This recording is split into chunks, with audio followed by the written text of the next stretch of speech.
Estamos de vuelta de esta pequeña pausa comercial y estábamos comentando en la primera parte respecto a la higiene postural y cómo debíamos sentarnos correctamente, entre otros.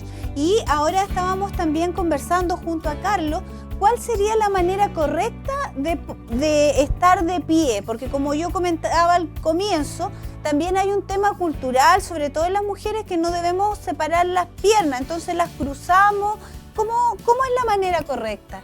Bueno, para pararse en general, lo que hay que hacer es respetar un poco lo que conversamos de mantener una postura erguida como higiénica, limpia, entre comillas.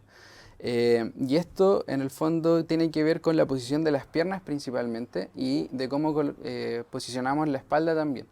En general, lo que se recomienda es que las piernas estén a la altura de los hombros.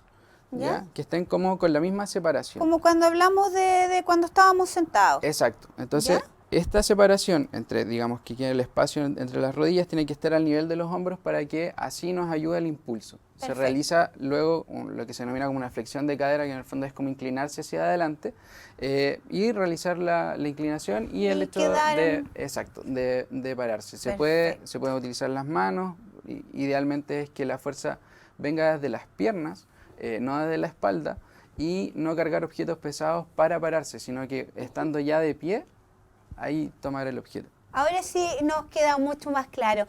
Respecto a los objetos pesados que nos comenta el kinesiólogo, aquí una gran duda. Porque el peso, claro, al estar sentado, pero también el peso que llevamos. ¿Cuánto peso? Hay una preocupación. Nosotras generalmente las mujeres nos gusta usar, pero cuánta cosa se nos ocurre en la cartera. Por lo tanto, da lo mismo el porte, usamos carteras grandes con muchas cosas adentro. Me imagino un poco que nos hables cómo influye ese peso en los varones, no sé si utilizan algún elemento, algún bolso, no sé, algo que también pueda influir. Y un tema que me preocupa muchísimo es el tema de los escolares, cómo escoger la mochila correcta y el peso el cual deben cargar, porque los textos son muchos. Entonces, que nos comentes un poco respecto a los pesos que a diario cargamos. ¿Deberíamos usarlos, acomodarlos, repartirlos? ¿Cuál es la forma que deberíamos utilizar? La idea general es que, en el fondo, nunca debemos sobrecargar más un lado que el otro del cuerpo. ¿Ya? Porque eso lo que hace es deteriorar esa zona de una manera más pronta que otra. Es decir, si es que sobrecargamos mucho, por ejemplo, el lado derecho, que por lo general es el lado que se prefiere, porque, por ejemplo, las personas que son diestras, que escriben con la mano derecha, en ese caso siempre utilizan ese lado para todo, para la fuerza, entonces es un lado que se va a sobrecargar mucho, al igual que las personas que son zurdas, lo mismo. Perfecto. Entonces, en ese sentido, lo que se hace es tratar de que sea homogéneo la carga de peso, ¿ya? Que sea homogénea. Es decir, si es que vamos a llevar una cartera, que la cartera vaya de un lado al otro por una cierta cantidad de tiempo. Como decía, siempre el cuerpo va a avisar. Entonces, cuando ya sienta que el hombro ya como que pesa, cambiarlo de lado. Y uno tiende a hacer esto un poco, ¿ah? Es lo que ocurre siempre, principalmente porque como va el peso, de hecho, si es que uno se coloca, por ejemplo, cuando se coloca en la cartera, lo que ocurre es que ya desciende el hombro. Entonces, al descender el hombro, lo que ocurre es que el otro inmediatamente o mantiene su posición o tiende a levantarlo por hacer la fuerza. Y lo que ocurre también es que esa zona se daña por el hecho de el mismo peso, por el mismo peso. Entonces, generalmente esa es una posición que queda, que digamos se desciende el hombro y permanece ahí, y eso es lo que lleva una contractura cruzada, que es como hacia el otro lado para mitigar un poco ese esfuerzo. O el mismo dolor en la zona, y de hecho la misma compresión de estructuras que pasan por ahí, de paquetes vasculonerviosos que puedan pasar, irrigación y tanto nerviosa como sanguínea. Entonces, lo que ocurre es que, por lo general, lo que se recomienda utilizar es que sean las tiras, que sean más anchas, que sean como mucho más cómodas, no como estas tiras de cuero que generalmente utilizan, que es como muy finita, entonces Ya. lo que genera es un mayor daño porque abarca menos superficie. Entonces al abarcar Perfecto. menos superficie es como que está más concentrado en un punto Buen dato ese también. y genera daño. Se recomienda no llevar mucho peso en general. El peso, llevar cosas como más livianas, quitar cosas, llevar como lo necesario. Sé que es difícil muchas Sí, veces, pero sí. determinar qué es lo necesario, pero es eso principalmente. Ahora, en cuanto a los niños, por ejemplo, el uso de las mochilas, todo en general se calcula a base de porcentajes de acuerdo al peso de lo que deberían cargar, que va desde 10, 12 hasta un 15% del peso del niño en este caso, Ya. ya que está como avalado que eso es como lo que se debería cargar. Eh, Va principalmente no solo a cuánto tiene que cargar, sino que cómo lo carga, ¿ya? O sea, También, claro. va a elegir la mochila adecuada, a colocarse la mochila de manera adecuada, que muchas veces está eh, un poco como que se entorpece esto de utilizar bien la mochila por modas, etcétera, que puedan ocurrir a nivel de la adolescencia, etcétera, que uno, no sé, que la lleva como más abajo, más arriba, de un Sí, a lado, del veces muy otro. abajo las he Exacto. visto, o solo un lado también. Exacto, entonces pasa un poco lo mismo, que si va hacia un lado se va a sobrecargar más ese lado, va a generar más daño y además puede favorecer una postura un poco escoliótica que se denomina a la desviación un poco de la columna hacia uno de los dos lados, derecho o izquierdo. Entonces, en este caso, si es que la mochila va hacia un lado, uno tiende a cargar hacia ese lado, entonces no solamente va que en el hombro o en esta zona de acá arriba que se denomina, que es el trapecio, que es como donde más se carga el peso, solamente no va el daño ahí, sino que también va a la columna, Ya. que por mucho tiempo al utilizar estos elementos pesados de solo un lado, va a generar que nos inclinemos hacia un lado, y eso lleva problemas no solamente a nivel muscular, sino que también puede conllevar a problemas óseos de la estructura en sí de la columna vertebral. Como vamos hacia un lado, toda esa musculatura se contrae, se aprieta entre comillas, y eso genera dolor. Y lo que genera es que debilita la otra zona. Entonces ahí ya, por ejemplo, se necesita ejercicios terapéuticos para rehabilitación, etc.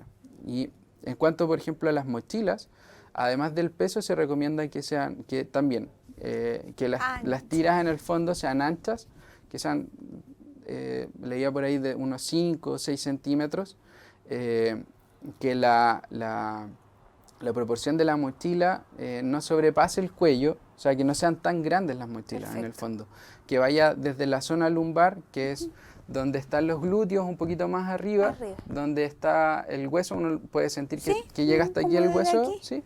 Como desde ahí hasta como la base del cuello. No más que Perfecto. eso la No mochila, más que eso. no más que eso. Así que los papitos, las mamás, los abuelitos que están con los niños, hagamos el ejercicio con un día normal, cuando en este tiempo no están yendo al colegio, pero pongan más o menos lo que correspondía al horario, tomen esa mochila, pésenla y calculen, como nos decía Carlos, de un 10 a un 15% del peso del niño. Qué importante eso, no sobrecargar, y si no, para que empecemos también ahí a pedir que nos pongan algunas cosas en el colegio para podernos apoyar. Esa es la otra medida, en el fondo, que puedan dejar cosas en casilleros o cosas así en el colegio, sobre todo los niños más pequeños. Y también va con cómo armas la mochila. Claro. También se recomienda que tenga hartos compartimentos la mochila, para así dejar las cosas más pesadas lo más cercana a la espalda posible. Ese Y las dato es cosas más importante. livianas en los bolsillos más externos. Entonces, de esa Claro. forma, la mochila, las cosas, los elementos más pesados van a estar cercanos como al centro de gravedad y a la fuerza que pueda apoyarse con la espalda, digamos. Y no llevar la mochila muy abajo, Claro. ya tampoco, porque si no va a sobrecargar la zona de los hombros y en el fondo lo que queremos es que también la espalda ayude un poco. Perfecto. Ahora quiero la última duda de esto Sí. de los pesos aquí. Hemos hablado de las mujeres, de los niños, y con los varones, ¿qué pasa? ¿Ahí hay alguna deficiencia? Algo escuché de las billeteras por ahí, no sé qué tan cierto será. Hay contrapuntos en el fondo. Algunos profesionales dicen que sí genera daño, otros dicen que no, ¿Ya? pero todo va a depender también de qué tan ancha sea la Ancho, billetera, claro. qué tanto portes en la Peso. billetera. Entonces, exacto. Y fundamentalmente está ligado con que esa billetera esté en la zona glútea y que en el fondo genere una compresión, similar a la que conversamos al principio de que Ujú. cuando nos sentamos apoyamos demasiado esta zona. ¿Ya? Bueno, ese mismo nervio nace desde la columna y ese nervio pasa por el glúteo. Entonces, es la raíz más grande, digamos, que es como un Ujú. tronco que pasa por el glúteo, perfora el glúteo y ahí va a dar inervación al resto de la pierna. Entonces, ¿qué pasa? Que cuando están las billeteras lo que genera es una compresión constante.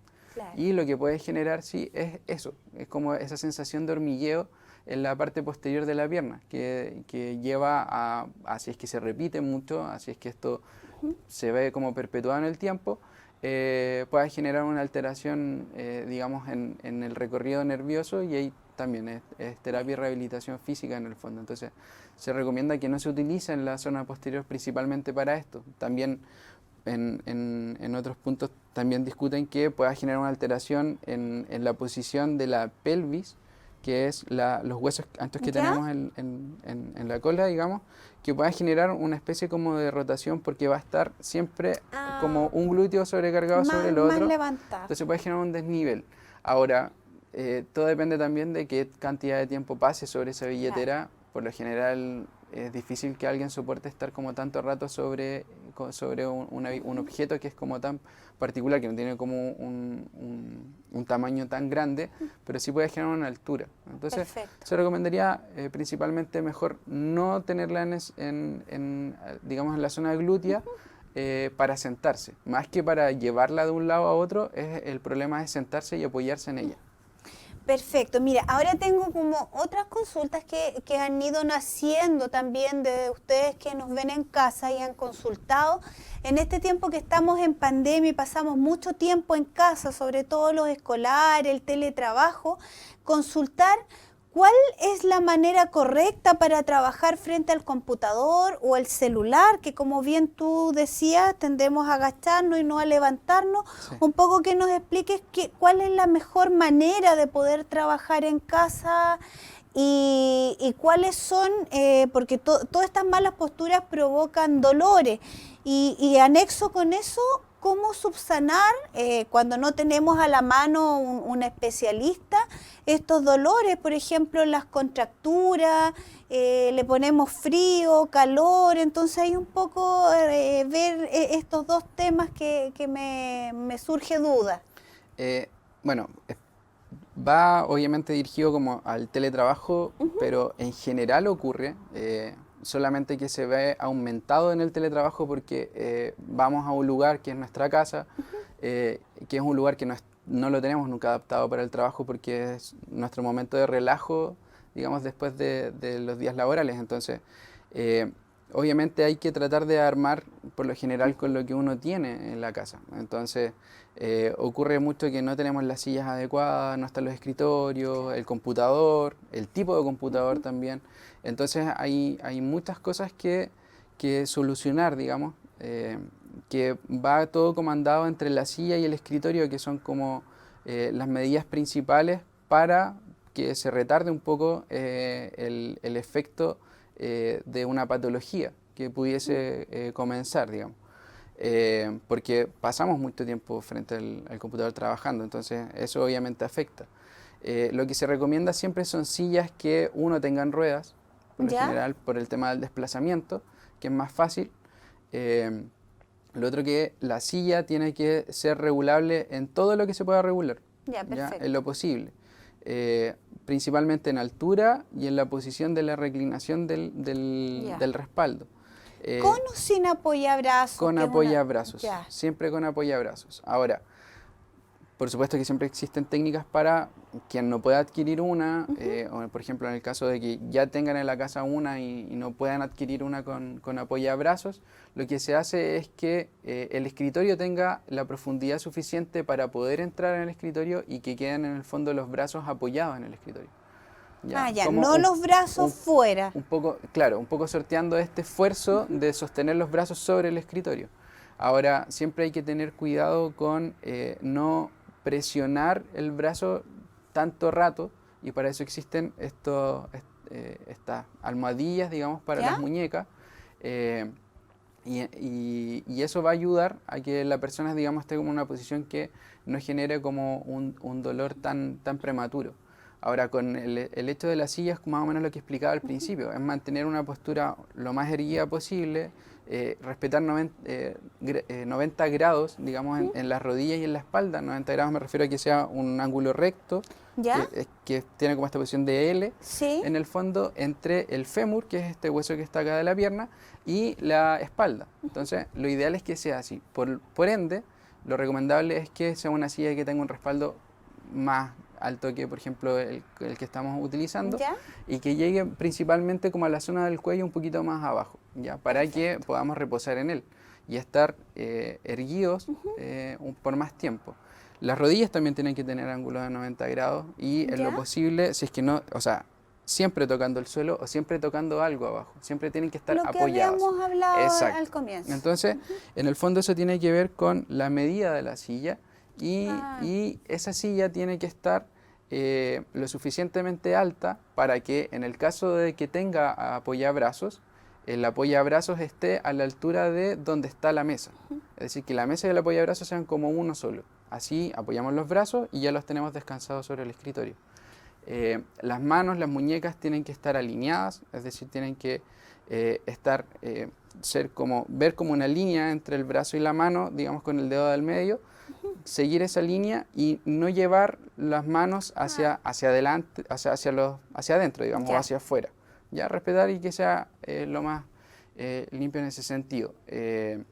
Y lo otro es que la pantalla ¿Ya? tiene que estar a una distancia de unos 50-60 centímetros, se describe en ergonomía, que es desde la visual, es decir, desde Ya, los ojos perfecto. hacia la pantalla, y la parte de arriba de la pantalla ¿Ya? tiene que estar al nivel de los ojos. Ah, perfecto. ¿Ya? Entonces tiene que seguir como esa regla. Y en el fondo, si es que no podemos calcular los 50-60 centímetros, se utiliza la mano como referencia. Entonces tiene que estar el brazo extendido y hasta ahí podemos colocar recién la pantalla. Obviamente que ahora hay como muchos elementos y va a depender igual del computador. Estoy hablando de un computador de escritorio. Ahora, en el caso de que sea un notebook, es lo mismo, solo que para el notebook vamos a tener que utilizar muchas más cosas porque tiene un teclado que está incorporado, pero Claro. también necesitamos colocarlo en el escritorio para que no hagamos el esfuerzo de teclear mientras estamos sosteniendo el computador, que muchas veces pasa, y que la posición nunca es la más natural. Entonces, en ese caso habría que adquirir un teclado externo, un mouse externo, y el notebook tiene que quedar, podemos apilar una cierta cantidad de libros, cosa de que la pantalla también quede a nivel de los ojos. ¿Ya? Entonces, más o menos las mismas reglas para ambos computadores. Algunos niños me van a odiar y jóvenes en su casa, pero la recomendación sería aquellos que no tienen un escritorio, por favor, que no se lleven a la cama el computador, que es lo que están haciendo, sino que traten de buscar una mesa, cojín, apoyapié y todo lo que hemos hablado. Exacto. Un poco esa es la recomendación. Ahora, aquellos estudiantes que tenemos y no tienen acceso a un computador y tienen un celular, ¿cómo usamos el celular? Aquí va un poco, bueno, con lo que hablamos de corregir un poco de la postura de la barbilla, en el fondo es lo mismo, o sea, no incentivar a que nosotros vayamos hacia adelante, no incentivar a que estemos en esta posición un poco ya encorvada, y que en el fondo vamos a favorecer a que esta postura de cifosis que hablamos al principio, que está en la espalda, se aumente. Entonces, ¿qué es lo más fácil? Y es como lo que en el fondo la musculatura que puede soportar una mayor cantidad de tiempo, es llevar con los brazos, con las manos, llevarla hacia la cara. Es decir, Ya. no que la cara vaya hacia el celular. El celular hacia hacia la cara. ¿ya? Perfecto. Para mantener una posición. Ahora, igual existen elementos hoy en día que nos pueden permitir dejar el celular en cierta posición, cosa de que podamos descansar nosotros las extremidades y solamente estar como pantalla. Entonces también podemos buscar una alternativa que en el fondo emule un poco lo que hace el computador. Entiendo que son pantallas más chicas, pero en el fondo tratar de buscar la forma de dejarlo en una sola posición para no utilizar la musculatura y nosotros ir hacia el celular. ¿Ya? Entonces también podemos como sortear un poco de esa forma. Y ahora para estos dolores que nos está pasando a los jóvenes, a los adultos, a los niños, a todos, el tema de las contracturas en la espalda, el tema del dolor en el codo y todo esto en casa, ¿cómo lo podríamos tratar? ¿Qué pudiéramos hacer? Bueno, es un poco más complejo ayudar sin saber del problema, digamos, Perfecto. porque evidentemente siempre tenemos nosotros que saber el historial, qué ocurrió, cuándo ocurrió, al menos, y saber qué lo ocasionó. Entonces, ¿por qué? Porque hay movimientos que son repetitivos y que esa repetitividad hacen que, en el fondo, ese tendón, ese músculo se fatigue, se canse, se inflame. Entonces, no hay una receta ¿Ya? como para cada cosa, siempre hay que evaluarlo individualmente, paciente a paciente. Pero, por ejemplo, para las contracturas musculares, ¿Ya? generalmente se utiliza calor. Así que me preguntas, por ejemplo, de Sí. si es frío o calor. En el fondo, para las contracturas por general se utiliza calor y es como un poco emular cuando cocinamos carne, en el ¿Ya? fondo, que evidentemente para cocinarla, para que esté más blanda, se utiliza fuego, calor. Claro. En este caso es más o menos el símil de utilizar algo Ya. caliente. Ya. Generalmente recomendamos que sean guateros de agua, porque los de semilla hacen que el calor se escape mucho más rápido. La musculatura, Perfecto. para que se relaje, necesitamos que sean al menos unos de 12 a 15 minutos de calor Ya. constante. Eso es importante la Exacto. cantidad de tiempo. Y que este guatero esté envuelto en algo para que no exista algún riesgo de quemadura. Generalmente nosotros lo envolvemos, o nosotros utilizamos compresas, se denominan compresas húmedo caliente, que son compresas de arena, que lo que hace es mantener el calor, y nosotros la envolvemos en toallas, unos 4 o 5 pliegues de toalla, para que no queden en contacto con la piel. Con el guatero es lo mismo. Va a depender del material, evidentemente, si es que ya viene como envuelto en algo, y uno tiene que calcular que esos 12-15 minutos el calor, uno no tiene que quemar, no tiene que molestar y tiene que permanecer todo el tiempo. Ojalá no sacarlo y volver a colocarlo. En el caso de que sean otras lesiones más específicas, que por lo general se da en ámbitos laborales, ¿Ya? epicondilitis, que duele el brazo, el codo acá afuera o acá adentro. ¿El que llaman el codo del tenista? ¿El Exacto. típico? Ya, Sí. ya. En este caso está lo que se denomina como codo de tenista, que es en la parte más externa, Acá, y ¿ya? el codo de golfista, que es en la parte de adentro. Ah, están ambos. Ambos, Ya. sí. Entonces, que en el fondo es la inflamación. Las tendinitis son inflamación de tendones. En este caso, un tendón es donde termina el músculo según el hueso. Y en este caso, en ambos lugares existe un tendón común que alberga hartos músculos donde llega, y que utilizarlos constantemente genera esta irritación del tendón, y eso hace que se inflame. Perfecto. Todo lo que termina en itis es inflamación, ¿ya? Entonces, por lo que como ocurre una inflamación, lo que se hace es solo controlarla ¿Ya? con frío, hielo. Todo mal. Sí. Yo le ponía calor. Es que uno tiende a todo ponerle calor. Sí, por lo general, claro, el dolor uno lo asocia a eso, pero hay que, en el fondo, ver si es que es por una inflamación, Ya, y si es por una inflamación es frío, y cuando es por una contractura es calor. Ahora, Calor. no es como que se recomiende que, ya, no sé, tengo un dolor, por ejemplo, ya, calor. Generalmente hay que consultar, porque ese problema puede estar suscitado por otra cosa, y quizás es más recomendable utilizar un medio o el otro, digamos, Perfecto. o calor o frío. Muchas veces se evalúa por la data que tenga el malestar. Es decir, si estas tendinitis, por ejemplo, pasan a ser crónicas en el fondo, ya no hay como una inflamación que se vuelva como a irritar, sino que es solo el dolor de muchas veces, a veces hasta contractura que está en el brazo, y que el dolor se sienta acá. Claro. ¿Ya? Entonces, lo que ocurre es que al final lo que hay que atacar es la musculatura, y para ello utilizaríamos calor. Entonces, por eso siempre se recomienda consultar antes de. Es como los medicamentos, o sea, no podemos aquí nosotros como automedicarnos, Exacto. tomar estas medidas sin tener el conocimiento exacto. Ahora yo quería consultar, Carlos, un poco, ustedes saben que yo soy un amante de los niños y también del adulto mayor, así que con harto cariño que están ahora en este tiempo y no pueden salir a caminar, ¿qué recomendaría? De hecho ya me cruje algún ejercicio que puedan hacer en casa con el cuello o los brazos. ¿Qué podemos recomendar para ellos? Bueno, como el espacio es un poco más reducido, igual esto es un poco con harto cuidado, sobre todo para el adulto mayor, porque dependiendo de qué patologías, por lo general los adultos mayores tienen patologías de base, les va a servir un ejercicio y otro no. Claro. En líneas generales, una persona que no tenga mucha actividad, cualquier cosa que haga de actividad es bueno, es positivo, ¿ya? Aunque sea moverse un poco dentro de la casa, ya va a ser beneficioso. Pero en líneas generales lo que se recomienda es que, dependiendo de la edad y lo que tenga la persona, es realizar ejercicios o sentado, por ejemplo, de movimientos de brazos, levantar los brazos, movilizar el codo, movilizar las muñecas, girar las muñecas, que es un poco generar como una pausa en el adulto mayor y generar un poco más de actividad. En el fondo, movilizar las piernas en el mismo lugar, estirarlas, recogerlas, realizar como ese tipo de actividades. En lo posible caminar, en lo posible caminar.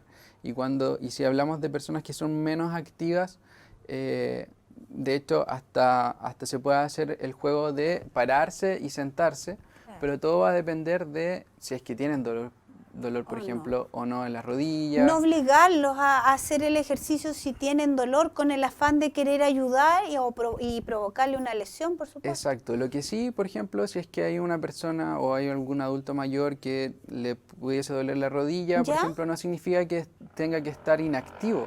Eso es importante. No es que, por ejemplo, que tenga que estar en reposo. Exacto. Puedes utilizar los brazos, también puedes mover los brazos, el cuello, la cabeza. No inactivarlo, ya, porque exista un dolor que esté como más alejado. Preocuparse de ese dolor, averiguar qué es, cómo solucionarlo, pero también aprovechar la movilidad del resto del cuerpo, ¿ya? Si es que están en las casas, obviamente no todos tienen pesas y esas cosas, pero se puede utilizar kilos de arroz, alimentos, dejarlos en una bolsa, por ejemplo, y que el adulto mayor levante un peso que sea mínimo. ¿De qué manera debería levantarlo, por ejemplo? Estamos hablando, por lo general, como la idea es que usted sea sentado, ¿ya? Y que en el fondo no estorbe con la espalda, que no se genere como una mala postura de ir hacia adelante. ¿Ya? Al levantar los pesos, o se pueden utilizar también bandas elásticas, la idea es movilizar los brazos, que sea como hacia arriba. Ah, perfecto. ¿Ya? O movilizar el codo también. ¿Ya? Como de esta forma, nada como muy complejo. Ahora, siempre que sea una persona, que si es que una persona que no tiene actividad, que ahora, por ejemplo, quisiese comenzar a hacerlo, sin peso, solo movilizar. Ya a ellos movilizar también le va a servir. Todo depende del nivel de actividad, también depende de la edad y de las patologías de bases que tenga. Por eso siempre es importante consultar cuando vayan a sus controles qué y cuánto, porque también el tiempo, me imagino, va a influir, ¿no? Cuántas repeticiones, no lo vamos a cansar demasiado también. Exacto. O sea, por ejemplo, en lo que se refiere a actividad física, la OMS lo que recomienda es que sean 150 minutos, por ejemplo, de una actividad que se denomina como aeróbica, que es como un poco de harto tiempo, que hay que dedicarle como harto tiempo.